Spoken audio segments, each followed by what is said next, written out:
aeroplanët F-35, të cilat i kishte paguar dhe ishte në proces për t'i marrë. Prandaj dhe Erdogan dhe qeveria e Turqisë kanë vendosur që të prodhojnë aeroplanët e vetë, dhe deri tani ka disa projekte që i kanë realizuar, janë aeroplanët Hurkush, Hurjet dhe Kan. Kan është aeroplani sistemit të gjeneratës së 5, është një ndër më të mirat në botë, që mund t'i prodhoj vetëm Rusia, Kina dhe SBA-ja, pra Turqia dal nga dal është duke u bërë një yll në mbrojtjen ajrore dhe në luftat moderne. E qartë, për zotit Auti, si ndryshon ky sistemi i ri pra i mbrojtjes ajrore nga teknologjitë e mëparshme që ka përdorur Turqia?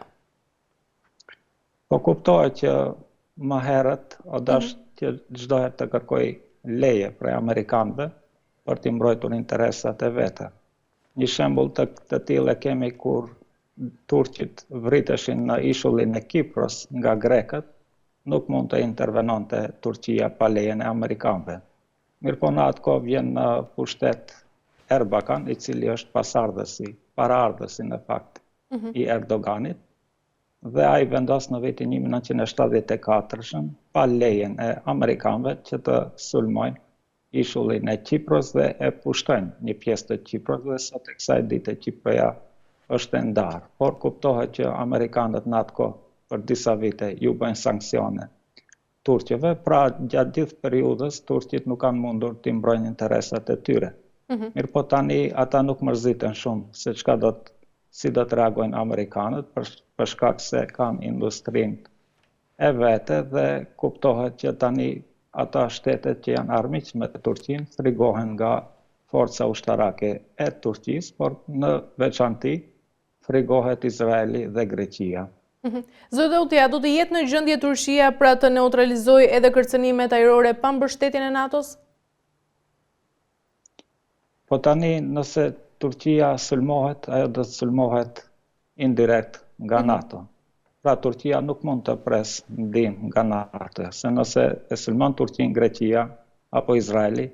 ata nuk mund ta marrin këtë hap pa lejen e amerikanëve dhe pa ndihmën e evropianëve. Pra nuk është se Turqia varet shumë nga SBA, edhe pse zyrtarisht është në NATO, Turqia është në bashkëpunim të mirë me Rusinë dhe e pam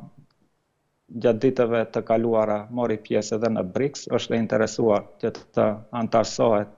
në bllokun lindor aziatik, po edhe botëror, të cilët përpiqen të formojnë një rend të ri botëror dhe t'i japin fund trendit botëror të udhëhequr nga amerikanët, sidomos pas luftës së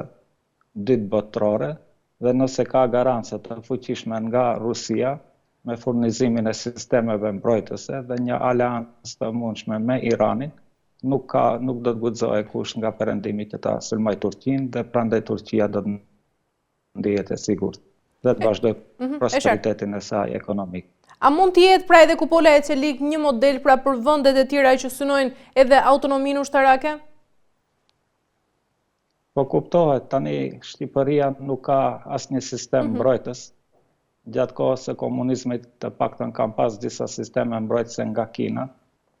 sidomos po ashtu edhe Maqedonia, ku jam edhe unë, nuk kemi asnjë sistem mbrojtës dhe jemi në një kohë kur rrezikohet një luftë botërore, kuptohet që jemi në rrezik permanent. Shqipëria po ashtu bën pjesë edhe indirekt në luftën e lindjes së mesme, me mbajtjen e terroristëve në Durrës të Iranit, me furnizimin me naftë të Izraelit dhe me mbështetjen diplomatike të Izraelit, dhe tani kuptohet që e gjikon sulmin e Iranit dhe mban anën e Izraelit, pra do të ishte në interes të Shqipërisë që sa më shpejt të ketë mbrojtje ajrore, për shkak se është e mundur ndonjë sulm nga Irani, për shkak se Shqipëria përzihet në atë luftë në anën e Izraelit.